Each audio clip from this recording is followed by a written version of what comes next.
WWC, it's your boy TWP Popcorn. Y'all already know what time it is.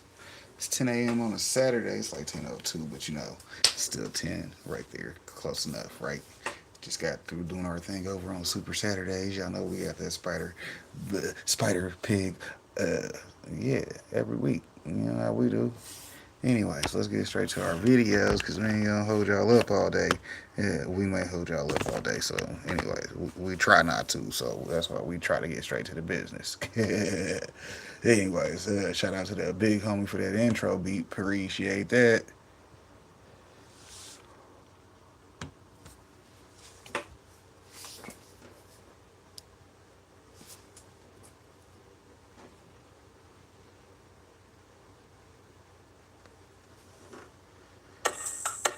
What up, Wildflower Adventurer? Appreciate you stopping by and saying hi.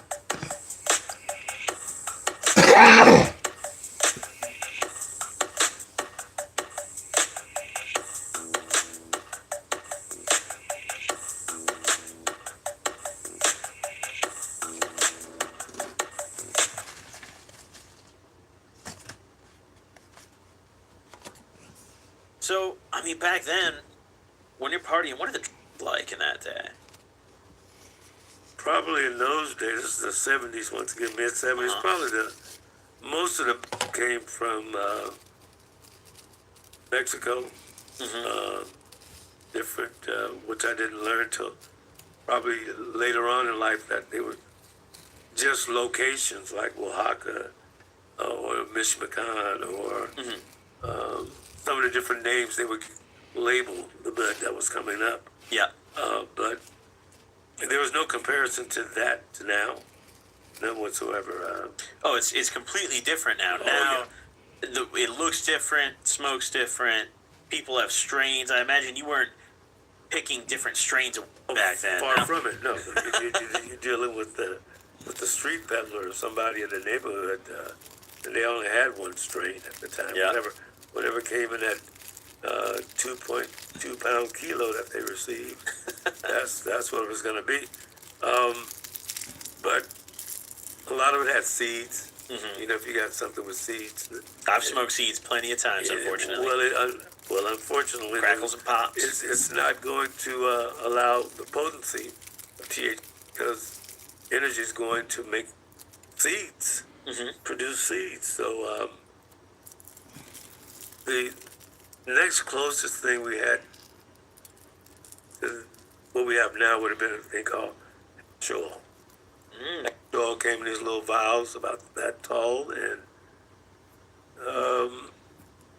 you could either mix it with your flour or you just spread it onto your paper before you roll it. Interesting. And oil was it was the stuff that would have you coughing. That would get you high. That would get you high. And it was more or less. I had one friend that had a little distiller where he made it himself, but it's just extracting the oils out of the leaves, and that was good stuff back then. Yep. The next best thing I ran across this probably would have been like '79. Yeah, around '79. A friend of mine was coming back. From, I guess after the Vietnam War, we still had bases throughout the Middle East. And I think he had just came back from Thailand, and he was able to smuggle in some. And this was the strangest I'd ever seen because the leaves had to be about that thick. Because as you're crumbling it up with your hands, it's feeling like little chunks of or whatever. But it was flour. Wow. And some different shit than you used to. We would always have these things called smokeouts. Even back in college, the loser not only had to buy the beer, they had to provide the beer that we were going to smoke. And we were going to smoke until the last man standing. Oh, I love that. Just constantly rolling, passing, smoking, talking, whatever. Playing dominoes, whatever.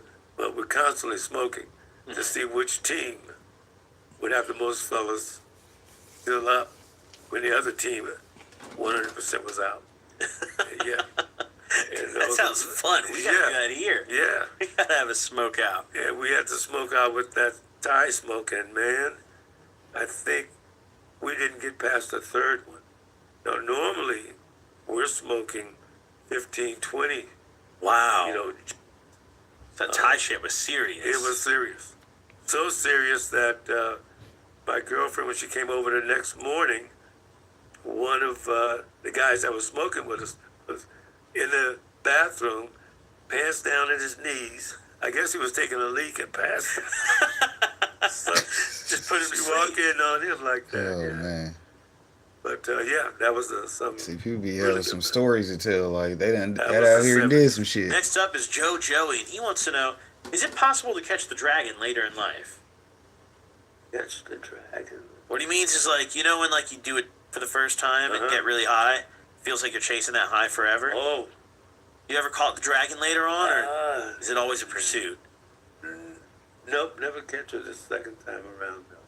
The dragon's always do, faster than you. I do know that, and I would say it wasn't because I wanted to continue to fulfill it, but I'm in a store, and guy, this is about maybe 3 years ago though. That put me at 70. Mhm. 3 years ago, the guy said, "Would you like a hit before you go?" Ooh. And I had never had a hit before, and I agreed to one. And let me tell you, after I finished with it, I must have stood there coughing for like 5 minutes, while everybody behind the counter's laughing. But it was cool.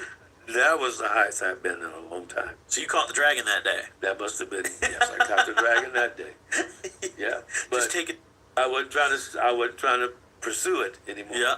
Yeah, but that was quite an He experience. pursued you that day. Yes, there you go. They put him at the dispensary, behind the counter. Next up from Ooh, he says, "Dope." I like that name. okay. How do you recover from a night out partying? Well, probably a day of resting. I like that. You know, sometimes it's hard to get that rest, but the next night's going to be a Real. very early night for me. I'm going to go to bed, you know, soon as 7 o'clock hits, 8 o'clock hits. Damn, you might even beat the sun down. Yes. During the summer, I do sometimes. Honestly, I've been getting there too, dude. The other night I went to bed at 8:30 p.m. and I woke up at like 4 the next day. Ooh, okay. I didn't like it very much. 8:30 is too early for me. The next one from Tori. Tori wants to know: do you still get bitches? But do bitches still get me? I guess if I'm in that mode, oh yes. If I'm in that mode, What gets you in that mode? probably when I hit that billionaire lotto. Oh, okay. All right. But it doesn't take quite that much, no. But no, there's a number of things that'll get me into that mode. But then it's just a matter of finding the right one, and it's almost like anything else where you start getting diminishing returns. Yep. After so many, you know, you're starving. You eat one hamburger, they put another one in your face. You eat another hamburger, that third one's getting harder to go down. The fourth one, it took you longer to eat it. And the fifth one, I just don't want anymore. So yes, for me at the age of 73, it's a special occasion. But yes, I have some bitches that I can go out there. Absolutely. Let's go, Absolutely. Worsten. I love to hear that. The last question here from Jay. He wants to know, what's your favorite cigarette to smoke while intoxicated? Ooh, so while intoxicated, you meaning alcohol, I guess? Yeah, let's say you're drunk. What cigarette are you pulling out? I'm pulling out a Marlboro. Yeah. That's probably where I'd be at too. Yeah. Marlboro Red is what I smoked before I quit smoking cigs. I think somewhere in the 70s briefly, it was the 80s briefly, I smoked menthol cigarettes. Oh, those are brutal. And after a while, something about them I didn't like. And now, hey, somebody give me one, call it, "Oh man, you smoking this toothpaste." That's okay. Yeah, menthol just it's weird. Yeah, I think like a Camel Crush, and it makes me gag. Oh yeah, I can't do menthol. no. That's disgusting. And then on top of that, you crush it. Get more menthol. I like the Marbancer though. That's a good pick. That's like a real like good American cigarette. Huh? You know, that's a solid cigarette. A friend of mine, two friends, Keith Sims, myself, friend Rick Kelly, we opened a nightclub Oh, called Chocolate City in Pomona. oh, I love that. Yeah, yeah. That sounds like a fun business venture. Yeah, yeah. And it was. We were not able to get a liquor license, but we were able to get a beer and wine license. Liquor license. I didn't even know those were Way separate too- licenses. Yeah, way a lot more. I mean, liquor license would cost you like 25,000, 30,000, whereas the beer and wine license, I think we paid like 1,500 or 1,200. Well, how much did you pay to open this nightclub? I mean, that sounds like an expensive. Well, it had formerly been another nightclub there that went under called the African Palace. Okay. And so a lot of the interior was still intact. We didn't have to do much. But I think, I can't even remember what the rent was at this time, but it wasn't over $500 to rent the You can't get a tool shed here for that anymore. the venue. Yes. And we had all kinds of top acts. We had Chaka Khan from Rufus. She was pregnant at the time, but we had her there. Eddie Kendricks, Whispers, Lakeside Express, gang of groups. But after about a year and a half, I guess people get tired of going to the same place, doing the same thing. For sure. It kind of dwindled, a little, less and less business, to where we ended up closing down after about a year and a half. But that was quite an experience. That was probably a very fun year and a half. Oh yes, it was quite a fun. And I'd probably guess by that point, running a nightclub, you're probably partying a lot at that point too. Oh yeah. Oh yeah, this is the 70s. So that's a contrast from what it sounds like your younger self was like when you were in school, taking it very seriously. When did you start partying? Probably, matter of fact, it would have been during my senior year. In my senior year, I'm winding it down. Time to celebrate. I think I only had to take only another 14 or 18 units. And one of the classes, I think it was like horticulture. The most serious one I had was statistics. So the other three was just classes like I just needed to show up, and sometimes show up only for roll call. But yeah, the senior year was fun. So after the senior year, that's when I got involved with the club.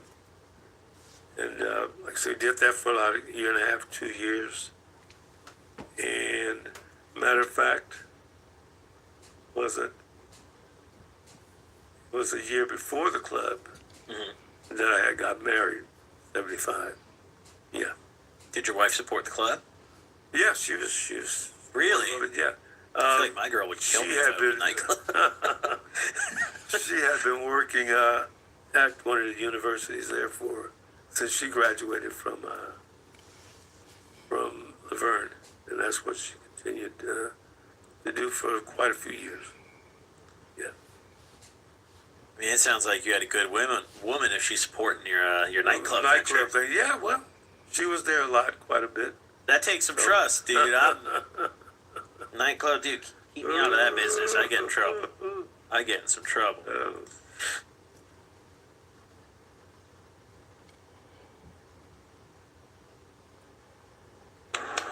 You don't really want to play with me, ignite the gas and explode any hopes that contain in me. You better watch how you came at me. Whatever you do affects you, you're chained to me. Whenever you take aim aim at me, you take aim at you. The same thing as me. Bang, bang, when it bursts in your brain of view. What are you done with a Kurt Cobain would do? Trying to skip a link in a chain of food. Boy, I'm Mr. Pink to these grays and blues. I get a change of mood when I sip the drink. Disperse the curse in a cryptic ink. Let's be honest, I'm half bad. Yes, if you really want it, you could have that mess. Let it roll like the good times. If you stay on my good side, you'll be hashtag blessed. Everybody want to win. Truth is, someone have to lose. There's one path to choose. Everything goes around, comes around, and what you do comes back to you. You know, that's how the truth go. They pretend they could bend me like Zuko. Then they try to get around me like loopholes. But cross me, you burn up fast. In a word, if you play, you burn your karma. Gonna give them what they deserve. Yeah.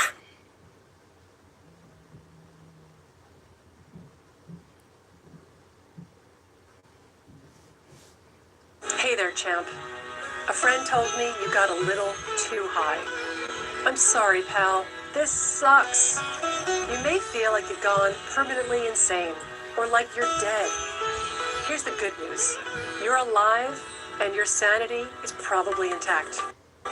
You're just really, really high.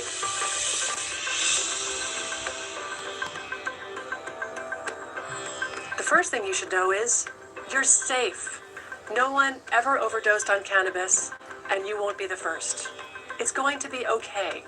You might be feeling way too high for a few hours, but let's not focus on that now. Time has probably lost all meaning for you anyway. No. So here we are. You're just too high. And everything's going to be all right. You're real. You know what helps? A fresh breeze. Why not open a window? You can even go for a little walk. No one's looking at you, I promise. Are you hydrated? Weed can give you a serious case of cottonmouth, so drink up. You're not going to die from overhydration. Water is good for you. You're doing great. Got one of these beauties lying around? Lemon pulp, zest, and peels are full of terpenes, which can help regulate THC levels. A glass of fresh lemonade may be just what you need. Hey, let's visit your spice cabinet. Got any fresh peppercorns? There are chemicals in peppercorns that can help bring you down from a high. Grind some of these little guys. Give them a sniff. Don't worry if you sneeze a couple of times. Your brains are still in your head. You're good. Hey, sweetie. What? You know what helps? A nice Definitely sitcom. don't recommend that Nothing too part. fast-paced or complicated. May I suggest going Skip through the the back pepper. catalog of Friends? Laughing is fun.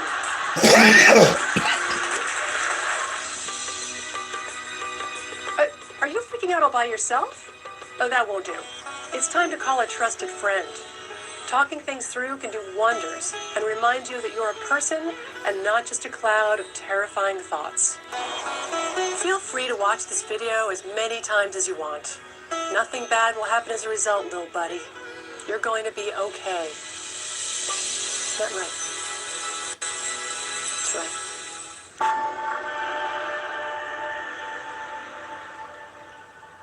She said, watch this video many times you need to, little buddy. Yeah, you'll be alright.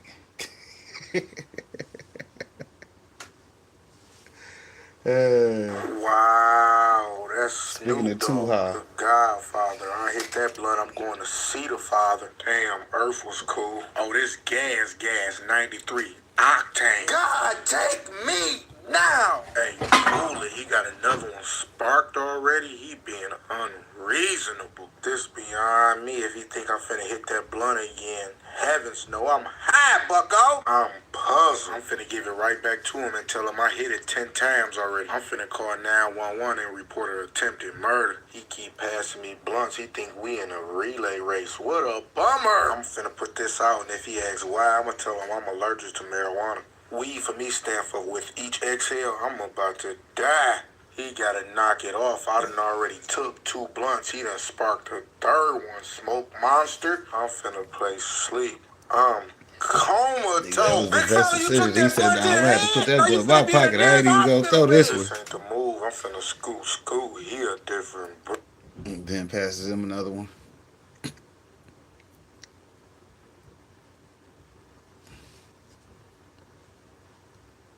The further along my my journey I get into, the more I just don't fuck with people, bro. Now, don't get me wrong, it is a very few real ones left, okay? When I say very few, I mean that, very few. And so far, what I done figured out is, man, them niggas not mad at you, bro. They not talking shit about you. Well, they are talking shit about you if you're doing something out here.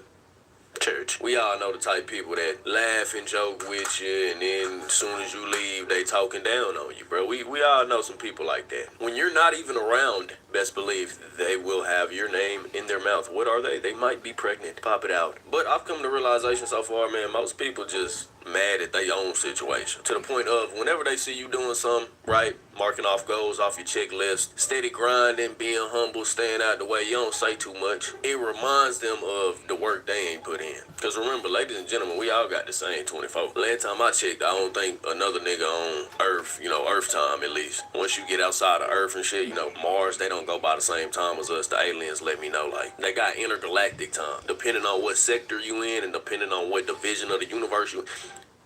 Anyways, you can't be mad at the next person for getting to it, bro. Y'all have the same amount of hours in every single day. You just chose to get high. Meanwhile, there's people out here doing it while they high. Come on now. Getting to it under the influence. But like I said, so far along my journey, I'm just finding out people are just stuck in their ways, man. They just looking to kick it with you so they can talk about you after you're done kicking it with them. It don't even make sense. And when I say talk about you, ladies and gentlemen, I don't mean in no bright light. Them niggas ain't never saying, yo, bro, that shit crazy. Bro, he really doing his shit, bro. The position you are in is truly up to you. Many of y'all watching right now, I'm pretty sure you hoping niggas ain't talking about you. But if you got something going, more than likely they're talking about you, Jim. So let them talk shit. Fuck it. They gonna be your marketing team. One lick stick. See, a lot of y'all wet mouth bandits can't do that, bro. Y'all be too salivated at the mouth and shit. Gonna rip the paper in half and shit. Damn, bro, they hope. Damn, bro, the paper ripped, bro. You got another one. It comes to a point in everyone's journey. You gotta look yourself in the mirror, bro. And realize, like, damn, everything that's happening in my life is my fucking fault. It ain't your mom's fault no more, bro. You're 28. It ain't your dad's fault no more, bro. You're 34. Okay, we know you didn't know your daddy. Nigga, you 34 now. What do that got to do with your situation, right? It got nothing to do with that, bro. Alright, he left when you was 5, nigga. We get it. That shit tough, alright? Your daddy ain't shit. Just don't follow his footsteps. Don't carry on the lineage of ain't shitness. You dig what I'm saying? Also, speaking of journey, Stoner's Journey, the merch, bro. The first merch drop did very well. Very, very well, which gives me confidence going into this next drop, which is going to be what? You're just going to have to wait to find out. Everybody asking, you can find that link, my boy. You a Gen Z, my boy. You know how the internet work. Also, at the beginning of this video, dude, $750, bro. Cash App link down below in the description, bro. It's $750, dude. You niggas really thought y'all was finna get $750 from your favorite YouTuber.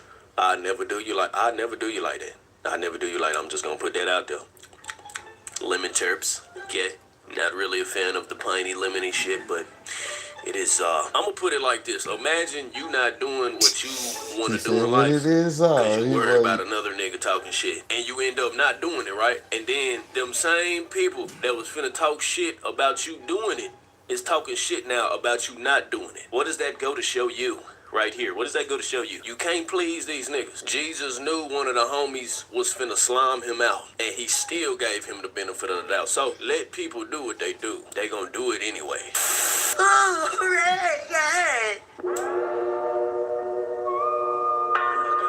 Oh my gosh. Lightner J101. Burn off the excess faux skin. Boom, it's out the way. That hole has came out to play. Step 2, evenly light it. Rotate it around as you lighten it, because why? We don't want no uneven joint. You keep hitting it and you see it's canoeing. Nigga, stop itching real quick and fix the shit. We want to enjoy the bleezy too. Step 3, blow on that nipple until you see that cherry coming out to play. Okay? I didn't think I needed to do this shit. But apparently some of y'all don't know how to light the J evenly. You see how I ain't even hit it yet? Is my mouth salivating right now? It is. It is, right? I'm itching. Once you see that cherry is all the way lit like that, now you ready for your first pool.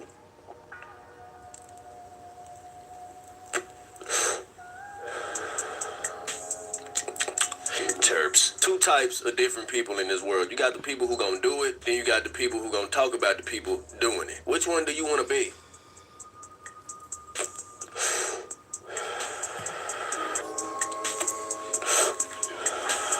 Being a good person is way more important than being rich. I can't even lie to you, nigga. You need a check though. You need a check though, twin. I'm not saying bum it out. Ultimate couch warrior, couch potato. Don't do that. All right, we need a check. We trying to get rid. Don't get me wrong. I want a little money. Can you lend a nigga $1? But I see this on the daily, man. We tired of seeing y'all niggas go up to people jobs and shit, getting on their ass. Let's say you pull into the Taco Bell drive-thru. You get up there and they missing a 5-layer in your shit. I know it do piss you off, but you ain't got to take it out on the bitch that just took your order. She just taking your order. She wasn't even the one putting the shit in your box. She literally just asked, "Hey, welcome to Taco Bell. What do you need?" Now, I ain't gonna lie. Some of y'all be tripping, the drive-thru workers. Some of y'all be a little rude and shit. But I get it though. I always give you the benefit of the doubt. That shit sucks. Anybody who has worked fast food, you know how that shit goes. But a good example would be like a receptionist job, right? You getting mad and cussing out the receptionist is not gonna get the job done. He or she is just the nigga at the front desk who answers the phone. Alright? You gotta start yelling and cussing out the niggas in the back. Go, if you gonna cuss anybody out, cuss out the manager. Cause your subscription went up $3-4 this month. Cuss them niggas out. They get paid more for shit like that. Alright? Don't be cussing out the lady on the phone, man. She just picked up the phone. She don't even know what the fuck going on. She just clocked in, dog. For anybody out there partaking right now, smell them fingertips. Little smoke, charcoal, brisket action. Smell like you been grilling for the past 5 hours. You ain't cooked shit, except yourself. Alright, it is the morning time for me. Usually I don't do shit like this. I'm fresh off the wake up about 30-40 minutes ago. So, you seeing how the fuck I'm feeling off the wake up. This how I'm feeling today. Everybody ain't shit. Everybody full of shit. Alright, we just all walking around a bit full of shit. Literally, because why? You didn't even take a morning shit. Of course, you going through your day. Of course, you finna have a shitty day. Of course, you finna have a shitty day. You going through your day full of shit. And you trying to dump your shit on to the next person, man. On a serious note, though, I'm at a point in life, bro. I gotta protect my energy. All right, I need all the energy I got to put into what I'm doing. So, respectfully, a lot of us out there feel like that. That's fine. You don't got to explain yourself to these niggas. Life is going crazy right now. The older you get, the less time you got for the homies, the less time you got for the homegirls. That's just the reality of this. Now, is it important to make time for your family and friends? Yes, it is. But it come to a point where you just get tired of doing the same shit, bro.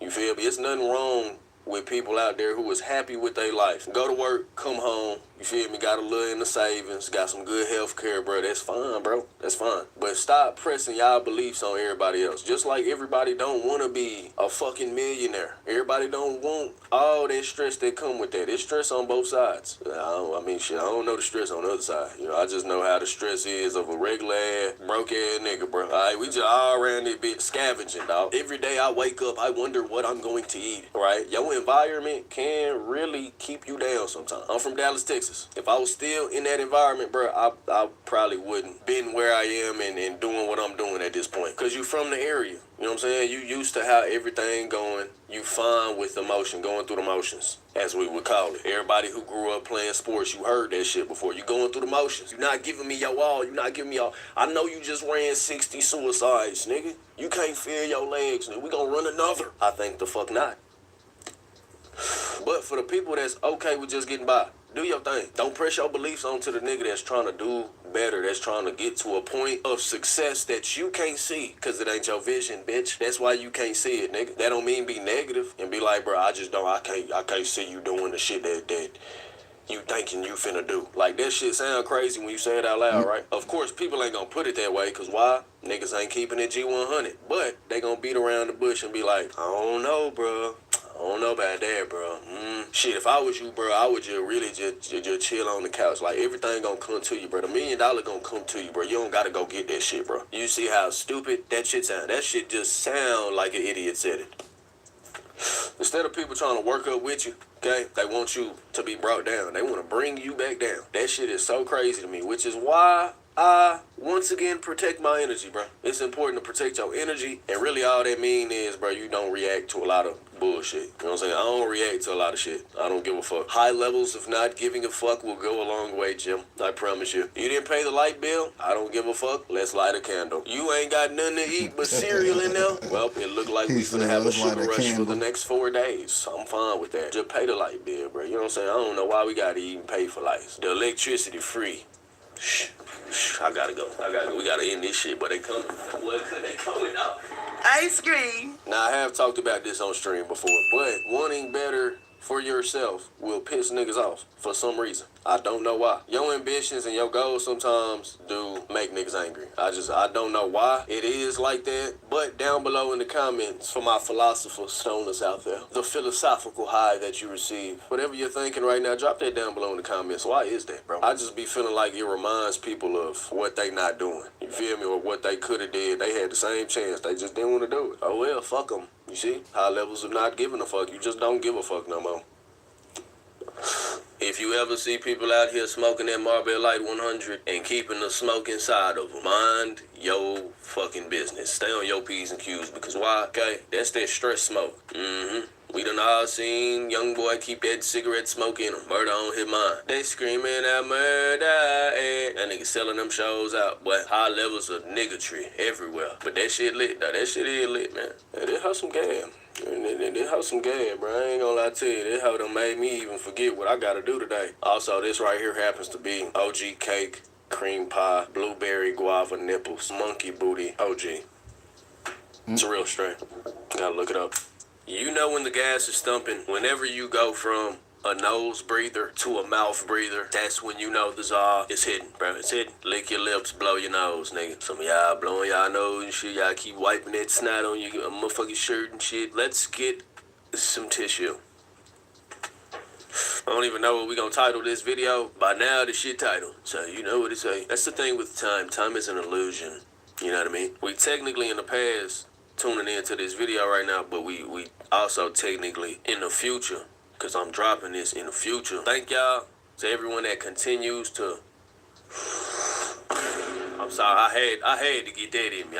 We gonna cut that out. We cutting that out. That was like a .00003. As always, man, I appreciate y'all. Everybody that continues to tune into these videos. Without y'all, none of this is possible. Hopefully you got some inspiration. Hopefully you got some motivation. But what beats that? Discipline, buddy. You gotta be disciplined, man. Sometimes you gotta stop ordering Uber Eats 3 times a week. DoorDash and shit. That money on adding up. Kinfolk, everything is $50 now. You eat for 50. Gas, you put gas in your car, that's 50. Maybe 30 for some of us, maybe 40 for some of us with the little tanks. You feel me? You think walking outside free? Nah, that's 100. That'll be $150. That'll be $150. Don't walk outside too much, too long. You get thirsty, you get hungry, you need gas. You gotta stop because you gotta take a shit now. And then while you taking the shit, it's a cool little store. Now you grabbing shit. You gotta be disciplined out here, man. Ain't nothing free except that tongue, and them fingertips and lips and shit. You know, you can't even find no apple trees and shit, oranges and shit. Overseas gang members, we not talking to y'all. We ain't got no pear trees, no oranges and shit. Maybe a few of y'all. Over here in the States, it's very irregular. Every now and then you might pop up on some pomegranates or some shit, but where the fuck did the trees go? I don't. Chill. We don't say it too much. Like, comment, subscribe. It's your boy DZ, and as always, I'm wishing you the best. Time to get to it, nigga. Time passing by and shit, bro. This shit go by quick, bro. Every day is a blessing. Merch website down below in the description. But why do I even say this? You niggas are still gonna say, hey, bro, where the website at? Point 8 spit. Yo, dot. Chill.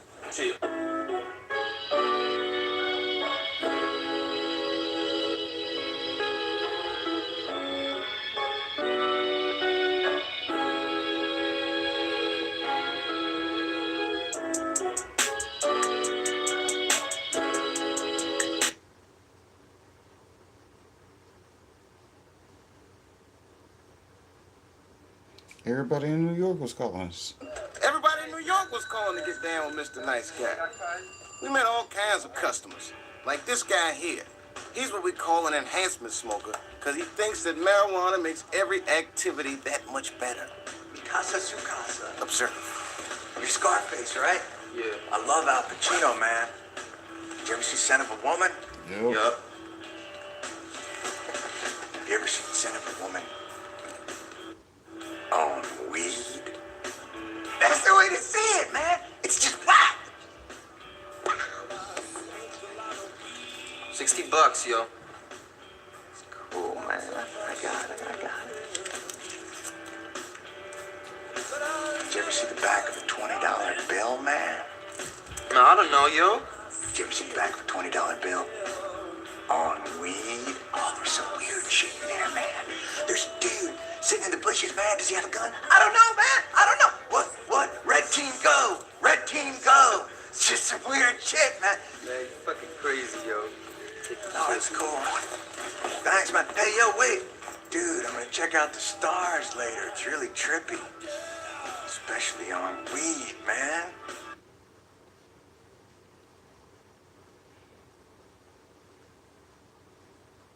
President Trump has declared war on the cartels. What's your mission? Protect the homeland, protect the American people. It's as simple as that. I mean, how long have cartels waged war on our communities? So America is no longer playing games at the southern border or in the waters around it. And it's not just that the physical border is guarded by Marines. There's also a massive offshore task force in the Caribbean combating these cartels where they live. But for some reason, smugglers and illegal immigrants think they can still rush across our border and enter America when nobody's watching. But now someone is, and their time is running out.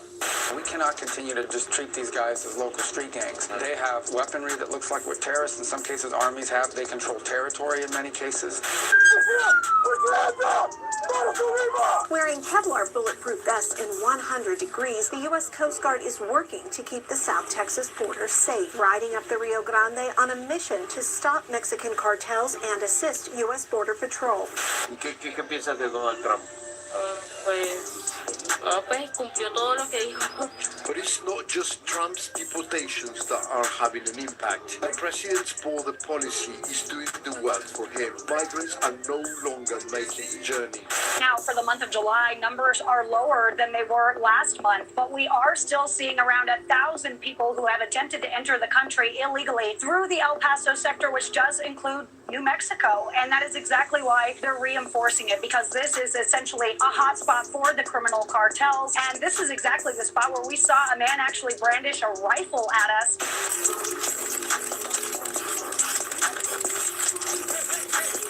So we might be looking at the beginning of the end for Mexico's cartels. And what nobody against the U.S. securing its border will admit is that for the first time in decades, these criminals are in real trouble. Because they can't just hop across the border on foot like they used to, smuggling people into America. Or doing the same thing in a small boat, trying to enter off the coast of California, Florida, or Texas. Oh no, those days are over, and the cartel is now panicking as the U.S. Navy and Marines are camped out at their spawn points. And here's how that's working out. All these troops at the border in national defense zones have caused crossings to plummet, and with U.S. military forces in the Caribbean for the first time off the coast of Venezuela, nobody wants to try anything at sea anymore either. Well, nobody with a brain in their head, as recently multiple boats of Tren de Aragua gang members have left countries in South America and never returned. Ditto boats of Mexican cartel folk approaching our coasts, which get stopped and every illegal immigrant and criminal on board arrested. Plus, some of these high-level offenders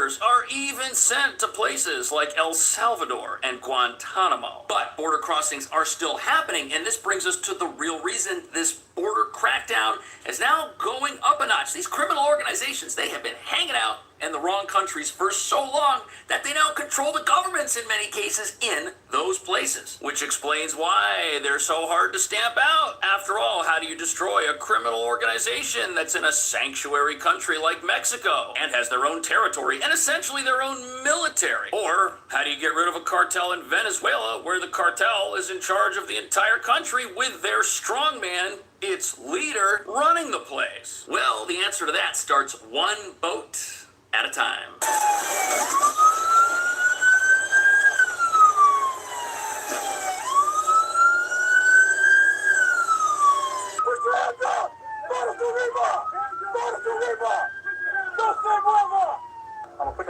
So that boat full of illegal immigrants was stopped recently off the coast of San Diego, and everybody on board is now in custody. But the battle for the border goes on every single day, on land, in the waters, and as you're about to see, it spans from coast to coast. That's why we stay vigilant. This U.S. Coast Guard Maritime Safety and Security team from New Orleans shoved off in 2 patrol boats recently, riding up the Rio Grande on a mission to stop Mexican cartels and assist U.S. Border Patrol. Chief Petty Officer Andrew Werner leads this team. He also drives a boat loaded with weapons.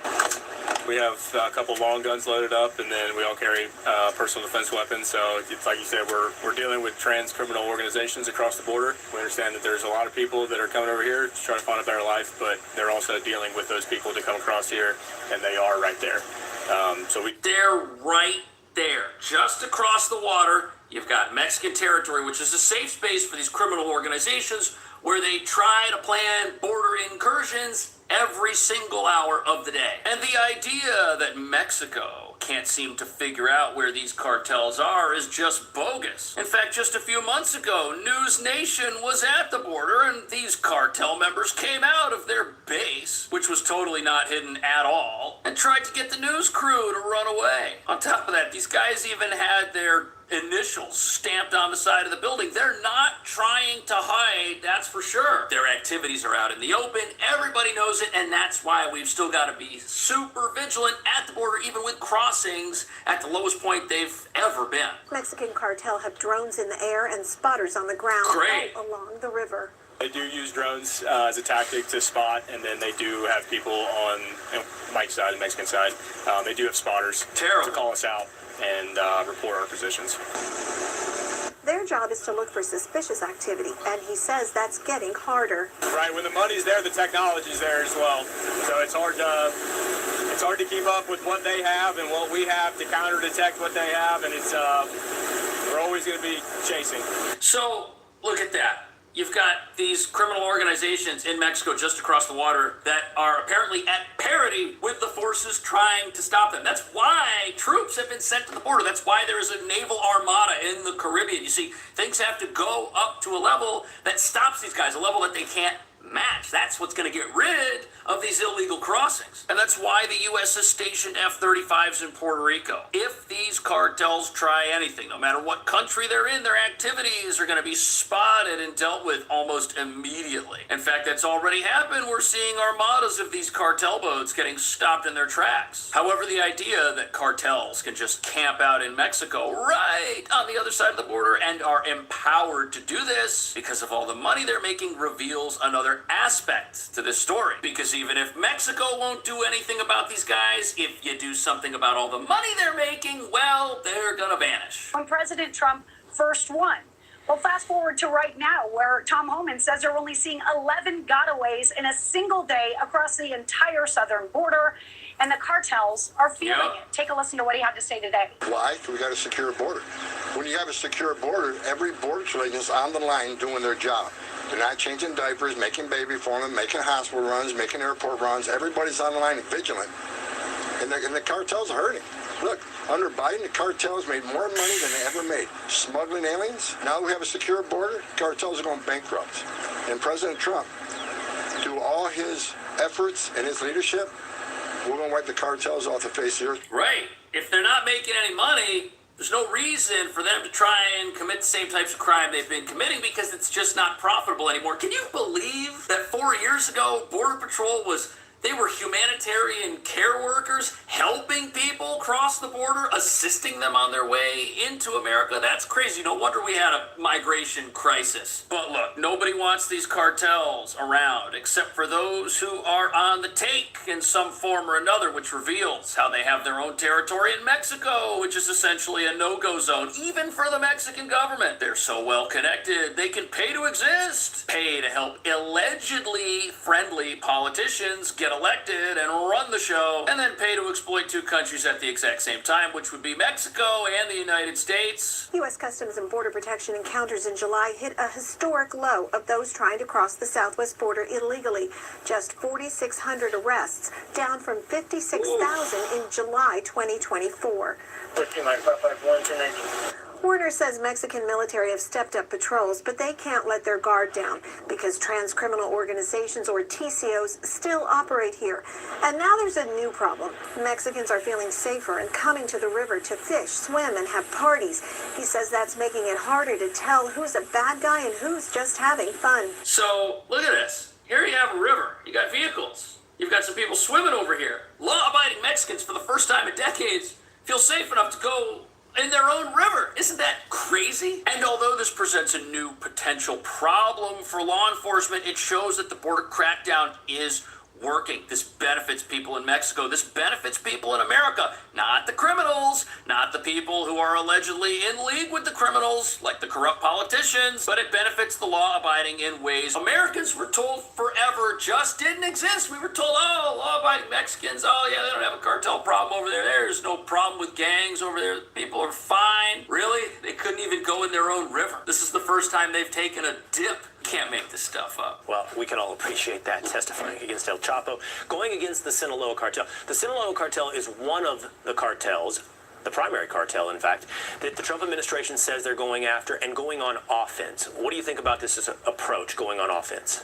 Well, it's great, especially today is kickoff, right? I've returned that analogy, but taking it to where, the cartel's territories, as we saw with the bombing of a boat, with traffickers, I think it sends a clear message. The Trump administration is taking this very seriously, and they're not playing any games. But how high and how far do we... So this guy who's wearing a mask, he's a former cartel member who ended up testifying. He says on the news he still protects himself to just keep his identity as secret as possible. That way, nobody comes after him. He still feels like he's in fear for his life because of how dangerous and how these cartels are just pretty much everywhere, even though he's in America, of all places. And in his opinion, this massive crackdown on cartels is having an effect on them. They don't want to come out and just operate in the open like they used to. This forces them underground, forces them off the waterways, forces them off the border itself. And that's because U.S. military intervention and technological superiority are something these guys just can't match. Yes, they've got their own territory. Yes, they're heavily armed, but come on, this is the U.S. military we're talking about here. But still, the money, the networks that these criminals use to make that money, that's what fuels their organizations. If those stay open, doesn't matter how many troops you've got down at the border. But as you're about to see,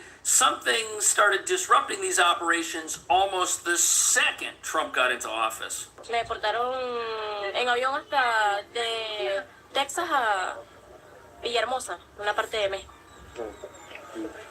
¿Qué piensas de Donald Trump? Pues, no, pues cumplió todo lo que dijo. But it's not just Trump's deportations that are having an impact. The president's border policy is doing the work for him. Migrants are no longer making the journey. In March last year, the U.S. immigration authorities stopped nearly 190,000 people attempting to enter from Mexico. In the same period this year, it was 11,000. Wow. Okay, so this woman, she explains to us why that's happening. This woman right here. So look, she says she was deported on a plane to another part of Mexico. And that is totally different how things used to operate at the southern border. The way it used to work at the southern border is someone would attempt to cross and they would get stopped. They would get turned around immediately at the border, which means they would go right back across the water or right back to where the smugglers are hiding out, and they would try again. And the cartels had a whole business based around this. They would charge people money so that they would get 3 different crossing attempts before they had to pay again. But if somebody comes across the border, they get apprehended and they get sent on a plane very far away. That totally takes the money out of this operation because nobody's going to put all that they have in one crossing attempt when the border is totally locked down, and they're going to go completely bankrupt when they get caught, which is almost a certainty, and that is totally destroying how these cartels operate. So look at this. This is the place where she says she was deported back to. It's a big city in Mexico, but look at how far away it is from the U.S. southern border, which is up here. You're sending somebody on a plane thousands of miles away, and if they want to work their way back, well, they got to pay a whole bunch of different criminals again.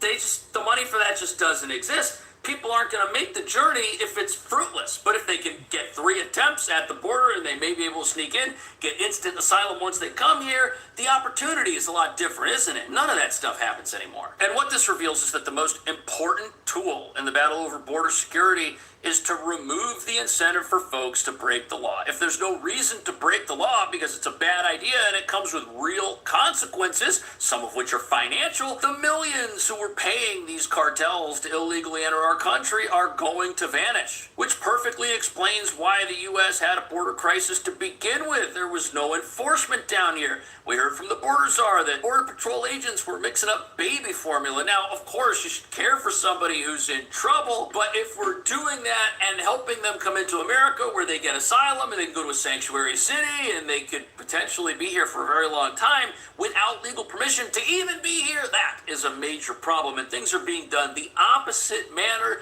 today, and that's got these cartels on the ropes. What do you think about that? What do you think is going to stamp them out for good? Is it the money? Is it the technological superiority? Is it a combination of both? Let me know. I'll see you in the next video.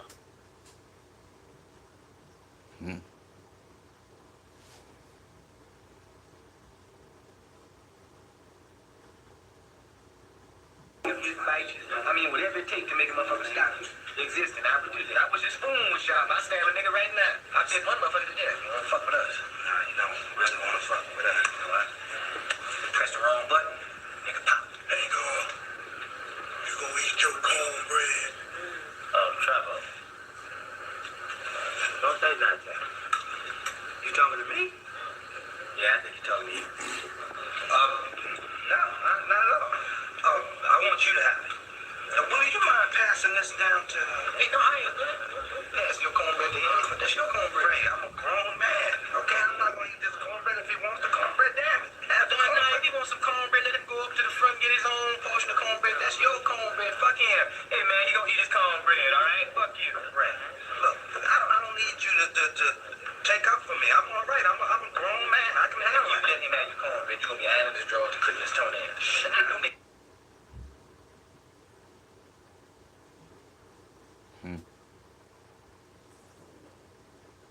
What's up? Welcome to Trap Brothers Institute. First question I'm gonna ask you. How many of your relatives was already trapped? What did your father do? Your uncle? What about the women in your family? Okay. So they was fucking with hustling niggas and you had some hustling niggas in your family. Alright, cool. Alright, now the second part I want to ask you.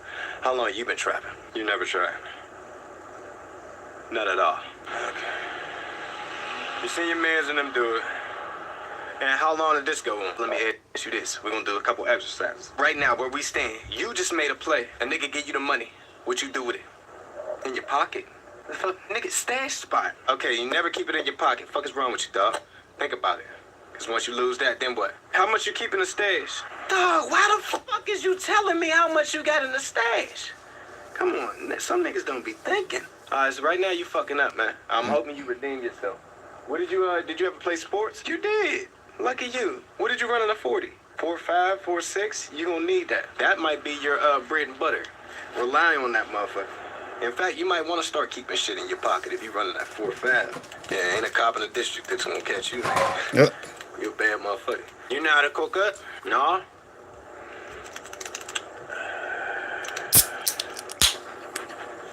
Did you ever try anything? Any type of weed, coke? You ain't never tried nothing?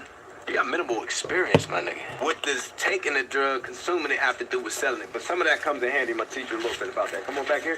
This is usually the back way. We'll send our representative out front down there. You will post up right down there. Perform your hand-to-hand duties down there. If anybody comes, anybody disrupts your activities, come on back here. You fly, Mr. 4.5. Right back there, under that tree. That's another obstacle course we put down. Knock that motherfucker down myself. Look at it. Look at the work. Part-time lumberjack. Part-time trapper. That's going to take you, pop you back out. You know the kitchen I showed you? Back around the kitchen. Don't go into the kitchen. You're going to lead them right to the shit, to the factory. Spin all the way back around, so you end up right back where you started, right back on the corner, get right back to trapping. If police tend to pursue, you'll probably take a 15-minute break. That's all you're going to need. Right after that, you should probably get back in the field. So far as this job description, does it seem like something that you fuck with? We'll probably just set you up with a couple 8-balls. I'll get you shipping those out immediately. I will get you Smith & Wesson, and we'll get you set up shop, get you a couple bags and whatnot, and then I'll also give you a scale on behalf of the company. So once we get you plugged in with that, we'll see how you start on, what do you say, are you free on the 5th? You free on the 5th? Yeah, we're going to get you started at the 5th, 11 a.m. sharp. How that sound? My dog, put it there. Put it there. Yeah. Formal shit on the way in, casual shit on the way out. I'ma catch you, my nigga.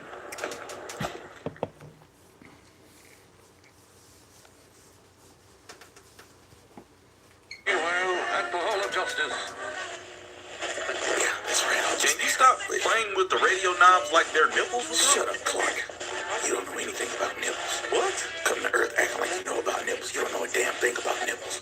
I know everything about nipples. That's why I chose bats. I have several nipples. I used to have nipples on my suit. How are we friends? Whoa, hold on. Don't be using that kind of language around me. I've never said I was anybody's effing friend. Well, you don't have a choice, Batman. We're super friends. F that, Superman. That's right. F that. Capital F that. You take that capital F and you put it right in front of friendship. You don't do that with my capital F. My capital F does not stand for friendship. F is the friendliest letter in the alphabet, so it can stand for whatever we like. Well, mine stands for Wait a second. Prohibition laws continue to be evaluated and lifted in several states.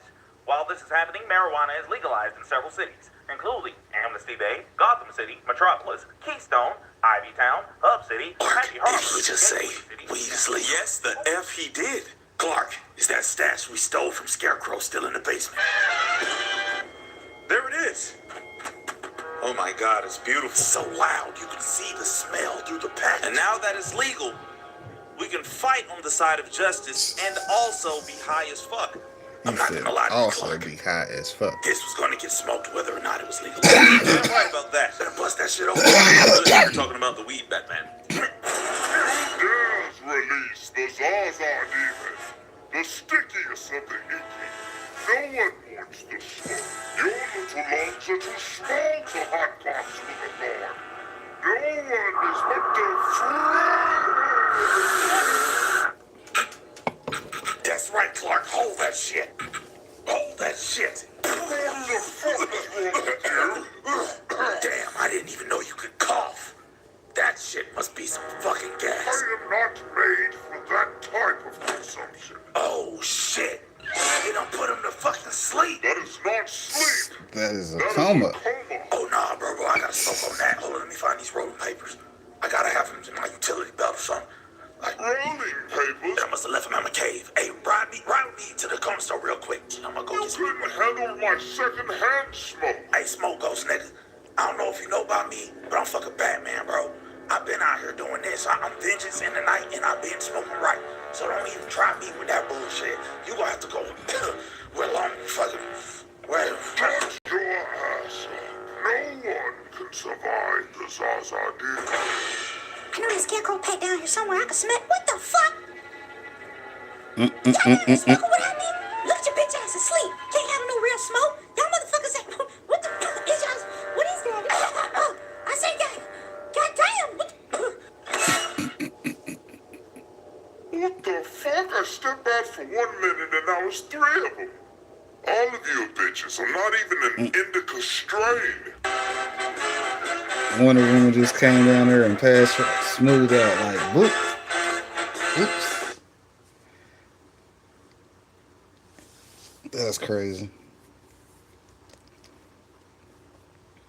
What is going on, everyone? Welcome into our latest TDR Cannabis in 5 presented by Dutchie. I'm your host, Shad Dales, and today I'm going to talk about a big story in Washington this week that has everyone talking. The House Homeland Security Subcommittee held a hearing with a dramatic title. It was called Invasion of the Homeland, How China is Using Illegal Marijuana to Build a Criminal Network Across America. It's good to finally see this conversation being talked about. When we look further at this, the rhetoric was sharp, the claims were bold, and the political framing was intense. But beyond the headlines, what was actually said in this hearing, and more importantly, what does it mean for cannabis reform, for regulated operators, and for investors who are watching this space closely? So that's what we're going to look at here today. So let's dive into our latest TDR Cannabis in 5 presented by Dutchie. All right, let's first begin. What was really in this hearing and what was it all about? First up, it was organized by the Subcommittee on Oversight, Investigations, and Accountability under the Homeland Security Committee. The goal, at least from the majority's perspective, was to highlight what they describe as a growing threat, which is Chinese-backed illegal marijuana grows across the United States. Chairman Josh Bruckeen from Oklahoma opened with a strong warning. He said foreign criminal groups, particularly Chinese networks, are using marijuana to build out a sophisticated infrastructure of crime across the country. The picture painted was not just about plants and greenhouses, it was about human trafficking,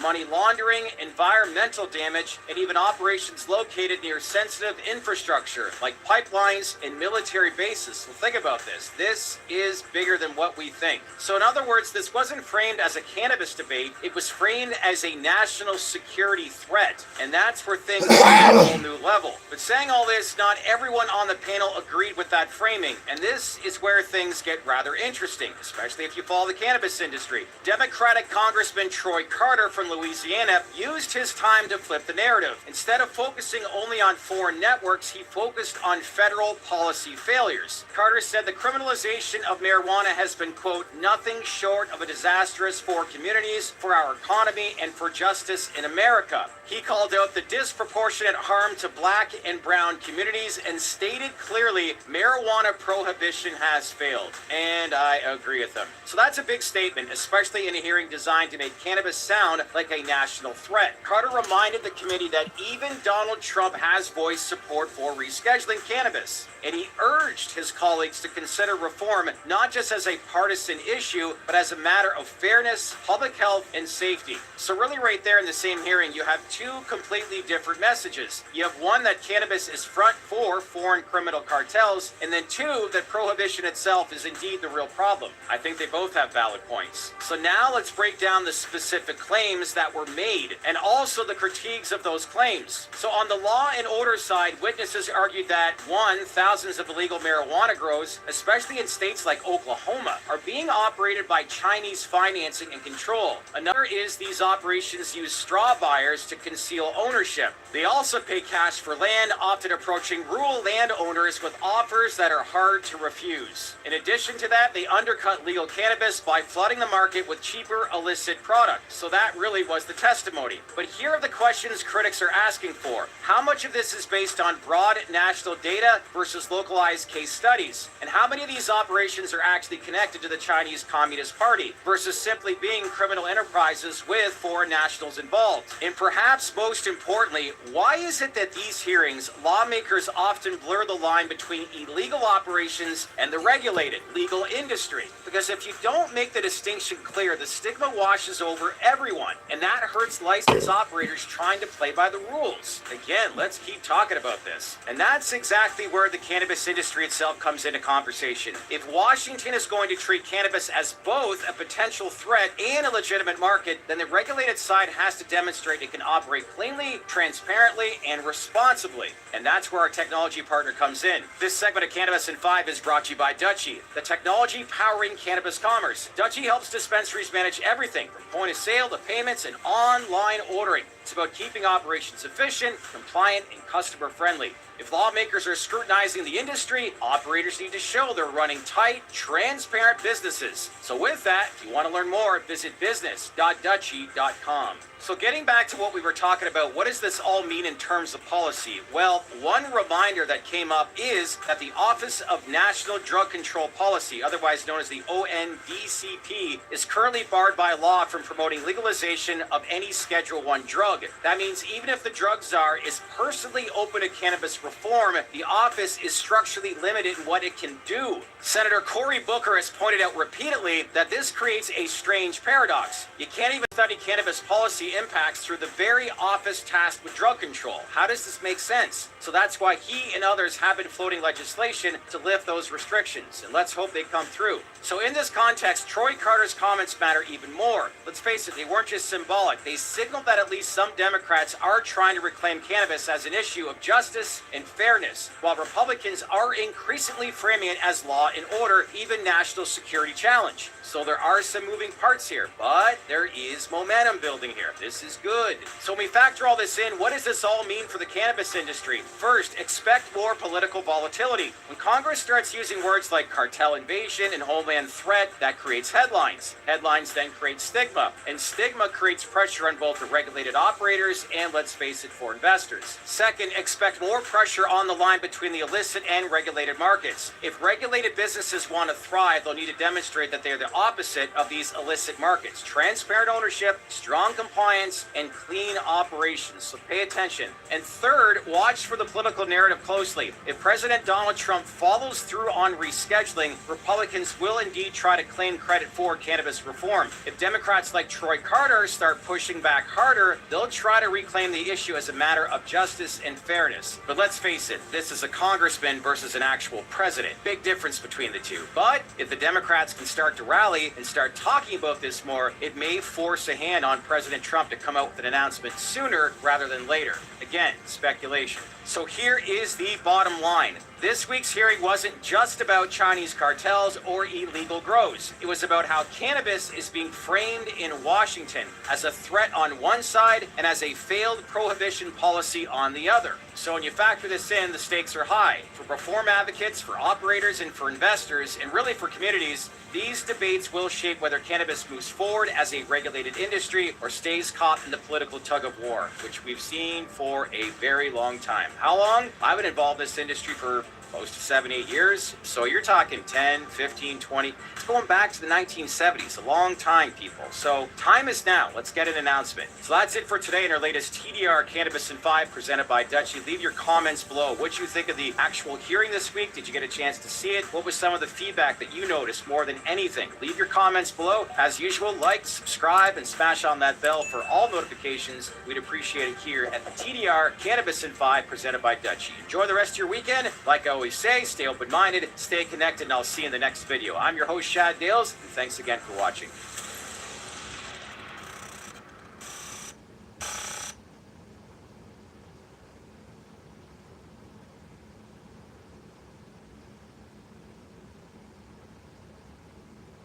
I don't know, Jazz. I just feel bad for Carl, man. Like, what does he know about living in the hood?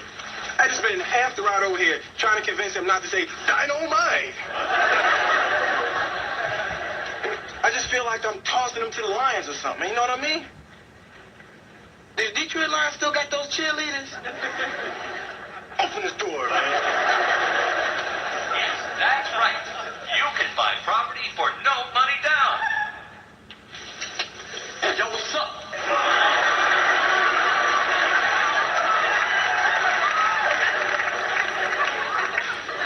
Carlton, what the hell are you wearing? Yo, this? Carlton, you look like a pirate. Yo, stop fronting. You know this game's chill. Why are you talking like that? Yo, how you playing me, Prince?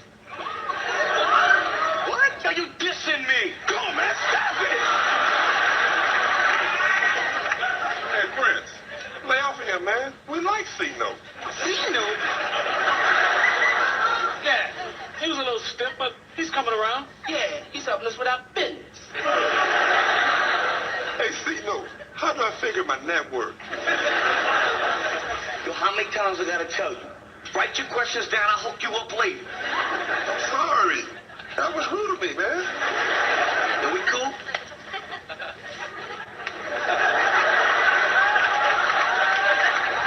Hey, lovely. Jazz, tell me that this isn't happening. I don't know, Prince, man. I'm starting to like him, too. Hey, yo, C, I want to thank you for that tip. I'm going to go out and get me some of them douche marks. That's Deutsch marks. Yo, check it out. See, I'm leaving, right? I'm gonna get back with you later so you can help me open that Schwab account. Hey. You know, are you still coming to MacArthur Park tomorrow night? Yo, I'm with it. Hey. Whoa. You're going to MacArthur Park at night? Yeah. My squad's gonna sell some Gucci bags. It's a sales bonanza. Sorry, there's no hip-hop word for sales bonanza. See, I don't go to MacArthur Park. What's up, Will? Not man enough to swing with the brothers?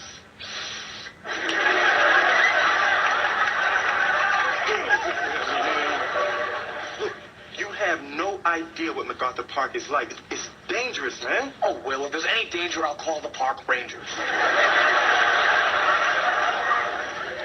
It's not that kind of park, boo-boo.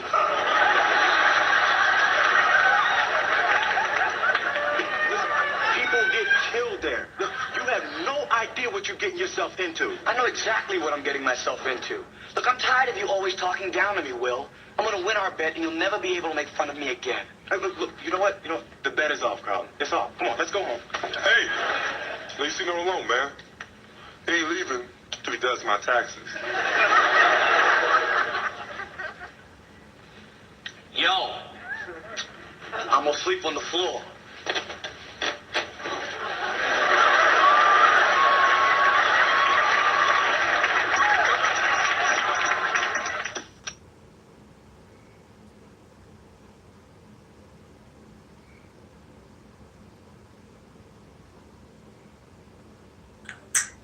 Check it out, I got a chick out of town always giving me stuff. She stayed mad as a fuck cause I don't visit enough, bruh. She called me the cuss well. I don't know what it was, but something that I does got him falling in love. And now we on the phone beefing and she crying to me. Like, you be I, you be fly, you be lying to me. True, she dying to see where I was, what happened. Study your social media, she trying to catch him. Bad bitch caught him off guard with the condom off. Let her hit, now my dick feel like it falling off sperm. When I shot him off, burning like a Molotov. Word of my mama, I'm disturbed by a lot of bra. That's where the mother son, I cut her off. Maybe she make me come a lot, but it come at a cost. I got a girl I love and I lost, won't ever reconcile. She played me like a pawn, but a record, yo, check it out. Yeah.